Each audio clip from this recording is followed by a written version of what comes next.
வணக்கம். இன்னைக்கு நாங்க கேட்க போற கதை என்னன்னா, நிலவும் அவளும். இது ஒரு அற்புதமான கதை.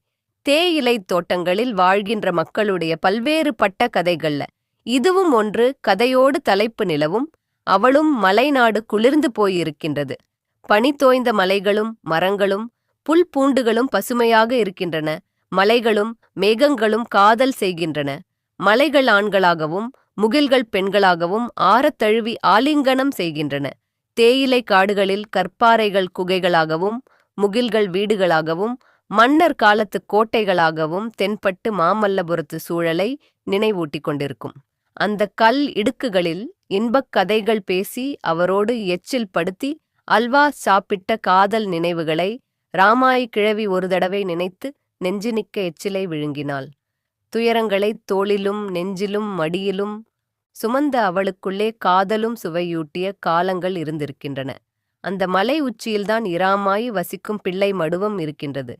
தொழிலாளர் குடியிருக்கும் வீடுகளுக்கெல்லாம் அப்பால் தூரத்தில் அந்த பிள்ளை மடுவம் இருக்கிறது.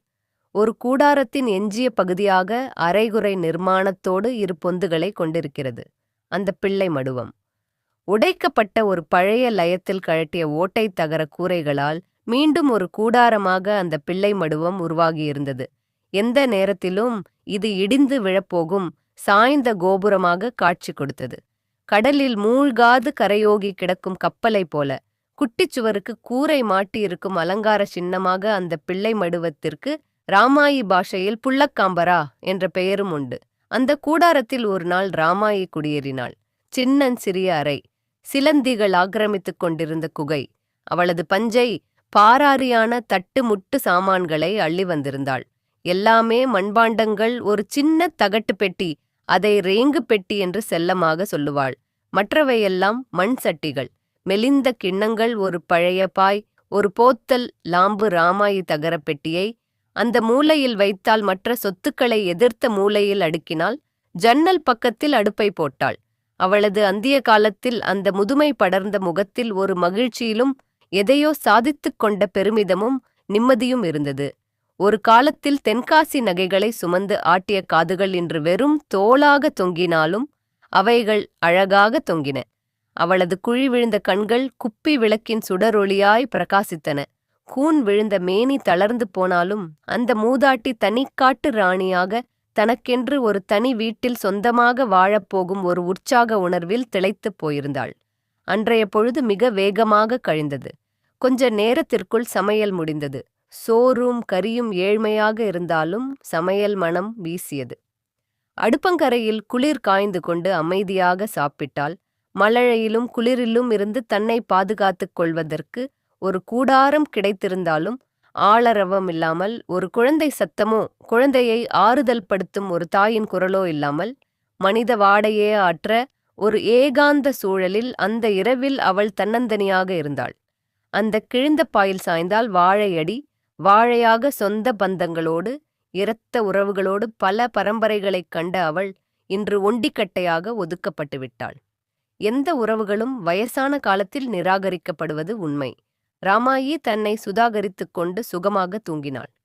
வைகரை புலர்ந்தது. தேயிலை சிட்டுகள் பாடின. ராமாயி கிழவி உச்சிமலை வீட்டு கதவை திறந்து கொண்டு வெளியே வந்தாள். கிழக்கு சூரியனை கும்பிட்டாள். வேலைக்கு புறப்படும் நேரம். பிள்ளைக்காரிகள் குழந்தைகளை தூக்கிக் கொண்டு மடுவத்திற்கு வந்தார்கள். பட்டாபலியாக துண்டை காணோம் துணியை காணோம் என்ற அவசர கோலத்தில் ராமாயிடம் குழந்தைகளை ஒப்படைத்துவிட்டு வேலை தளத்திற்கு ஓடினார்கள். பிள்ளை மடுவத்தில் பல வகையறாக்கள். குப்புறப்படுப்பவை, தவழுகின்றவை, நிற்பவை, நடப்பவை. கிழவி ராமாயி நிற்பவைகளை நடப்பவைகளை நிலத்தில் விட்டுவிட்டு மற்றத்துக்களை தொட்டிலிட்டு ஆட்டினாள். குளிர் வாடை, ஊதல் காற்று. ராமாயி தகரக் கதவை சாத்தினாள். அவள் வயதுக்கு பிள்ளை பராமரிக்கும் மாயா வேலை மிக மிக கஷ்டமான வேலை. அழுகின்ற குழந்தைகளை ஒவ்வொரு தொட்டிலாக எவ்வளவு நேரம் நின்று கொண்டு ஆட்டுவாள்? ராமாய்க்கு மூட்டுக்கள் வலி எடுத்தன. முழங்கால்களை பிடித்து கொண்டு நிலத்தில் உட்கார்ந்தவள் தொட்டில்களை கையால் தள்ளிக் கொண்டிருந்தாள். தொட்டில்கள் ஆடின. குழந்தைகள் தூங்குவதற்காக அவள் தாலாட்டு பாடினாள். அவள் தாலாட்டு பாடி எத்தனை காலங்கள். பழைய நினைவுகள், உணர்வுகள் குமிழிட்டன. அவள் உணர்ச்சி வசப்பட்டாள். ஒரு வெளிக்கொணர முடியாத துயரம் ததும்பியது. அவளது இளமை காலங்களில் இல்லற சமூகத்தில் எத்தனை கற்பங்கள், எத்தனை சிசுக்கள், எத்தனை தடவை பால் சுரந்து உடைக்கும் மார்பகங்கள். அவள் அழுகை ஊமையாக நின்றது. அவள் தாலாட்டு பாடினாள். பகல் சாப்பாட்டு நேரம் தாய்மார்கள் பிள்ளைகளுக்கு பால் கொடுக்க வந்தார்கள். ராமாயி அந்த இடைவெளி நேரத்திற்குள் சற்று புட்டுன்னு சாப்பாட்டை முடித்துக் கொண்டாள். ஒரு கோப்பை சாய தண்ணியையும் தயாரித்துக் கொண்டாள். சாப்பாடு. ராமாயி கிழவிக்கு கருவாடு என்றால் உசுறு, அல்வா என்றால் சாப்பிடக் கொள்ள ஆசை. ஒரு கோப்பை சோற்றை குழம்பு கூட்டு இல்லாமல் வெறுமனே சாப்பிட்டு விடுவாள். கீழான், கெளுத்தி பால்சுரா, மாசி கருவாடு, இப்போதெல்லாம் அவைகளைப் பற்றி நினைத்து கூட பார்க்கக்கூடாது. அந்த மாதிரி தீனியை எல்லாம் யாரிடமும் கேட்பதற்கு அவளுக்கு வெட்கமாக இருந்தது. நாக்கு செத்துப் போனாலும், அந்த காலத்தில் சாப்பிட்ட ருசிவெறி இருந்தாலும், தனது தரித்திரமான நிலையில் நின்று இப்போது யாரிடமும் கேட்க முடியுமா? எவ்வளவு மரியாதை குறைவான விஷயம்! சாகப் போற வயசுக்கு ஆசை என்னத்துக்கு? தன்மானம் அந்த தள்ளாத வயதுக்குள்ளும் இருந்தது. தாய்மார்கள் வேலை முடிந்து குழந்தைகளை வீட்டுக்கு தூக்கி செல்வதற்கு வந்தார்கள். ஆய் ஊய் என்று குதூகலத்தோடு ராமாயி பாட்டியிடம் சிரித்து கேலி பேசிவிட்டு பிள்ளைகளை தூக்கி சென்றார்கள். பிள்ளை மடுவம் மீண்டும் மயான அமைதி கொண்டது. ராமாய்க்கு அந்த மரண அமைதியை தாங்கிக் கொள்ள முடியவில்லை. இரவு சூழ்ந்தது. மனித குரலை கேட்பதற்கு அவள் ஏங்கினாள். அபூர்வமாக என்றாவது இரவு நேரங்களில் அவளது பேரன்மார்கள் பிள்ளை மடுவத்தை கடந்து போவதுண்டு. அப்போதெல்லாம் பாட்டி என்று ஒரு சத்தம் செய்து விட்டு போவார்கள். அவள் ஏங்கினாள். தன் சொந்த பேரபிள்ளைகள் பாசத்தோடு தன் வீட்டுக்குள் நுழைவார்கள். தன்னை விசாரிப்பார்கள். அடுப்படியில் உட்காருவார்கள். என்ன பாட்டி சாப்பாடு என்று சட்டியை திறந்து பார்ப்பார்கள் என்றெல்லாம் எதிர்பார்த்தாள். அவை என்றும் நடந்ததில்லை. அந்த நேரங்களில் எல்லாம் வேதனை சுமை நெஞ்சை அழுத்தும். இப்போது அவள் எவருக்குமே வேண்டப்படாதவள். ஒரு இரவு சுவற்றில் போத்தல் லாம்பும் மினுக் மினுக்கென்று எரிந்தது. ஜன்னல் இன்னும் மூடவில்லை. ராமாயி இரவு சாப்பாட்டை முடித்துவிட்டு வெற்றிலை சுவைத்துக் கொண்டிருந்தாள். அது பௌர்ணமி இரவு. ஜன்னல் வழியாக பூரண நிலவு அவள் முகத்தை பாசத்தோடு பார்த்தது. காற்று தென்றலாக மடுவத்தை மோதி சென்றது. நிலவை பார்த்தவள் பெரும் மூச்செறிந்தாள். இளமை காலத்தில் அவள் எத்தனை முறை இப்படி நிலாவை பார்த்திருப்பாள்? 50 வருடங்களுக்கு முன்பு காதலரும்பி மலர்ந்த காலத்தில் தனது கணவனுடன் அந்த முதல் வீட்டில், அந்த முதல் நாளில், அந்த இத்தோப்பு திண்ணையில் அவரின் மேல் சாய்ந்தபடி புன்னகை செய்த அழகான காலம். ஆனால் இன்று அதே நிலவை பார்ப்பதில் அவள் மனம் வலி எடுத்தது. மூச்சு தொண்டையை அடைக்காமல் திணறினாள். தன்னை தவிக்க விட்டு சென்ற கணவனை நினைவிலிருந்து மறக்க முயன்றாள். தங்கள் திருமணங்களுக்குப் பிறகு தன்னை நிர்கதியாக விட்டுச் சென்ற பிள்ளைகளை மறக்க முயன்றாள்.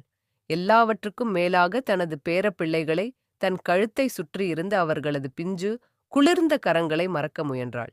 இந்த ஜன்னலில் தன்னை எட்டிப் பார்க்கும் நிலாவை தவிர இந்த உலகத்தில் எல்லோரையும் எல்லாவற்றையும் மறக்க துடித்தாள்.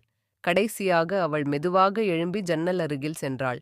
நிலவோடு ரகசியம் பேசுவது போல் தலையை ஆட்டினாள். உடல் தள்ளாடியது. மெல்ல ஜன்னலை இழுத்து சாத்தினாள். முகம் கண்ணீரில் நனைந்தது. சுவரில் தொங்கிய போத்தல் லாம்பு தூங்கி வழிந்து கொண்டிருந்தது.